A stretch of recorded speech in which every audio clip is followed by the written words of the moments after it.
Well, like I said, I'm gonna concede on the rape point because, like I said, I've that's something I've personally struggled with, but in Okay. the vast majority Then of listen, cases, I'll prove to you I'm that. not okay with it. So now that you've agreed that there's no good reason to restrict a rape victim's access to abortion, I'll prove to you that therefore rape victims, under your own view, have a human right to access abortion. First question: can we agree that when we infringe on somebody's bodily autonomy without sufficient reason, that we're infringing on their human rights? A good example of infringing on somebody's bodily autonomy without sufficient reason would be like slavery or kidnapping. Well, yeah. Okay, so infringing on somebody's bodily autonomy without sufficient reason is a human rights violation. So we do infringe on women's bodily autonomy when we restrict their access to abortion. It just so happens to be the case in elective circumstances. You think that we have good reason to do so, rooted within the value of the fetus or the obligation that the pregnant woman has to maintain that pregnancy. However, you've conceded that you're fine with victims of rape accessing abortion, which means you don't think there's any good reason to infringe on a woman's bodily autonomy as it would relate to pregnancies created by rape. Therefore, you think legislation that infringes upon rape victims' bodily autonomy by restricting their access to abortion is a human rights violation, since that is an infringement upon bodily autonomy with no good reason. I think it's a convoluted area because how do you draw that line? It's, we were talking about human rights. In my opinion, I'm sorry, I'm a little nervous too. I've never really done anything like this. But I've actually sent you a number of donations. I watch your live every single day. My name's Jamie. But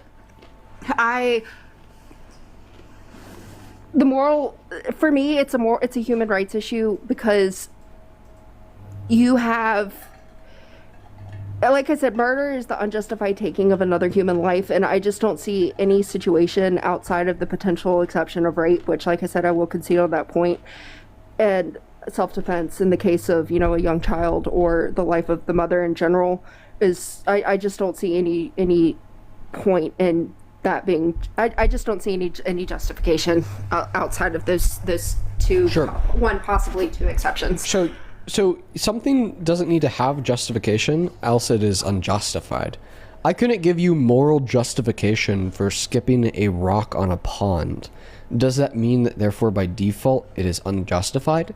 No. Right, but skipping a rock on a pond doesn't end a human life. Well, see, the thing is, what I'm getting at here is the default position for the morality of abortion is that it's morally permissible, that it's okay.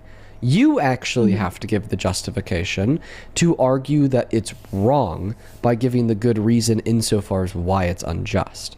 So what is a good reason that you have to convince me here that abortion is wrong? What makes the life of the fetus morally valuable? Because one, obviously human DNA, and I know I hear people make the argument all the time between it being it doesn't have sentience, it doesn't have yada, yada, yada. But there's not a single argument that I've heard from the left that you can't point to somebody who's outside of the womb and make a similar comparison to say, if it's okay in this case, why isn't it okay in this case? Okay, I'll just give you that argument right now.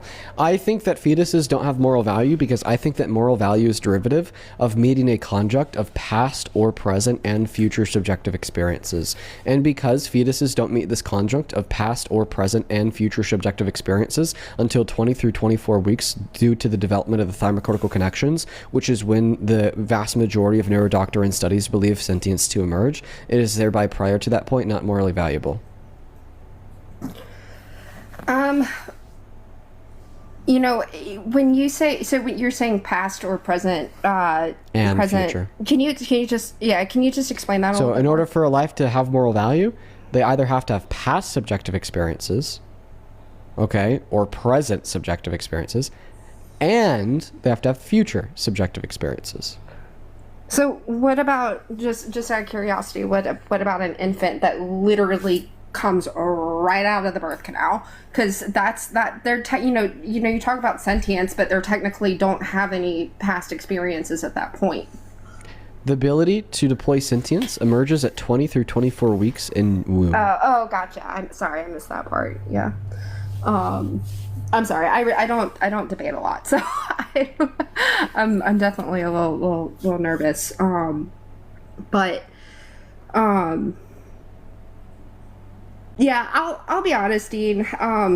I got up here. I was hoping to have a Yeah, I just want to ask you real quick. You said that you've never heard like a pro-choice argument from the left that you haven't been able to demonstrate comparison to somebody outside of the womb.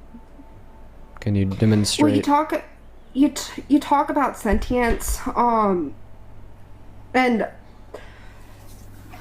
I'll be honest, that's a harder one to deconstruct. I think given a little bit more time and less of an audience, I'd probably have a better job of doing it.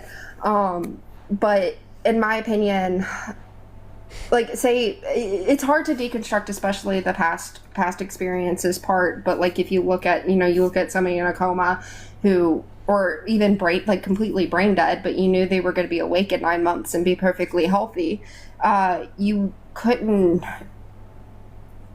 morally, because they have past and future experiences. They meet the criteria. And that's why I said, like, I understand your I understand what you're coming from with the past experiences, but I don't personally believe that's what makes.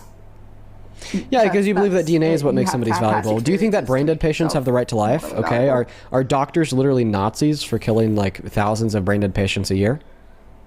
Well, again, like I said, if you knew that brain dead person was going to be perfectly healthy at 9 months, would it be okay to kill them?